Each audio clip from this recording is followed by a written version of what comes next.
ciidamada diiwaangelinta degmada Ballihiil oo ka tirsan gobolkani Togdheer ayaa gacanta ku soo dhigay nin looga shakiyay inuu cuno dadka iyo waliba xayawaanka ku nool deegaankani waxaana ugu horeyntiiba warbaahinta la hadlay isla markaasina ka warbixiyay asbaabaha keenay inay ka shakiyaan ninkani askari ka tirsan ciidanka diiwaangelinta degmada Ballihiil iyo gudoomiyaha degmadaasi waxaana hadaladoodii kamid ahaa kan waxaan anigu nahay ciidankii joogay diiwaangelinta Ballihiil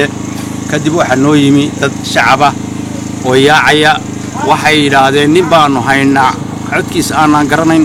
oo geelina asaha ka shaqaya hayabaanu anaga idinku imanayne kadib gaarigaanu halkan ka kaxaysanay waanu ugu tagnay markuu gaariga arkay uu cararay dibadna haddana adigu orod baa lagu soo gaaray waxaanu markaa ugu tagnay qalabkaas uu haysto oo yacnaa uu ku haysto alaabta kiiska ugu jira sidii baanu ku soo qabanay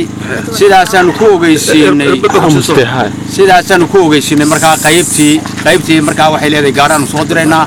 annaga idinku imanayna meel Hargeysa ka mar wuleeya marba nooc ku hadlaya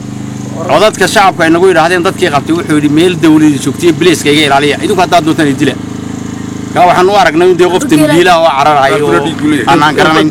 labadaasna waanu ku haynaa maxay haytooy silishada oo labaduba dhiiga laga soo nuugo midna dadka midna adduunka iyo tuubadina waa ku jirtaa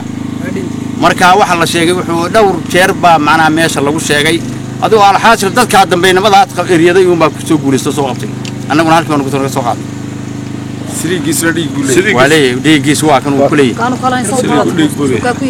kulay annagu dadkan deegaanka haddaanu nimi dadkana may ogeyn laakiin waxay sheegayaan in noocyadoodu maraan meelahan oo qaar yiraahdaan xoolaan urursanaynaado qaar yiraahdaan wax nasiiyo adigu intii cunistan maxay tahay gobolka ka dhacday ay bilaabantay baa dadku yeegay intii hore ciidamo meegi jireen meel walba iska mari jireen beeraa laakiin iminku baa lagu hambaray inta hadda maxamed bilay saxaab gudoomiyaha magaalada ninkan maanta baa naloo soo sheego aanu isaga warbixintiisa helay oo ay niman miyiga jooga yiraahdaan waanu haynaa nin noocaas oo geela afka ku maalaya iyo shirishada iyo waxa marka halkan aan uga diray askariga iyo gaariga aan uga diray dad la cunay dhacdada gobolka dhawaan ka dhacday mooyaane dad la cunay oo deegaanka lagu cunay ama gobolka lagu cunay oo mayn maqal hore u mayn maqal xoolo adigu way iska jiraan xoolo la cunay way iska jiraan ama qaar la qashaa way iska jiraan oo lama dareemi jirin qofkaas wuxuu yahay magaranaysa qof baa uu geeso bal moodi jiray qof magaranaysa si kale looma turjumi jirin waxa la wixii noocyadaas oo kala iska ilaaliyo oo soo qabtana si degdeg ah soo sheega ugu dambeyntii waxa maalmihii ugu dambeeyay si soo taray cabsida dad looga shaki qabo inay dadka qashaan wabruwa qaadan maxmed shabakada caalamiga oo Wadana News magaalada Burco.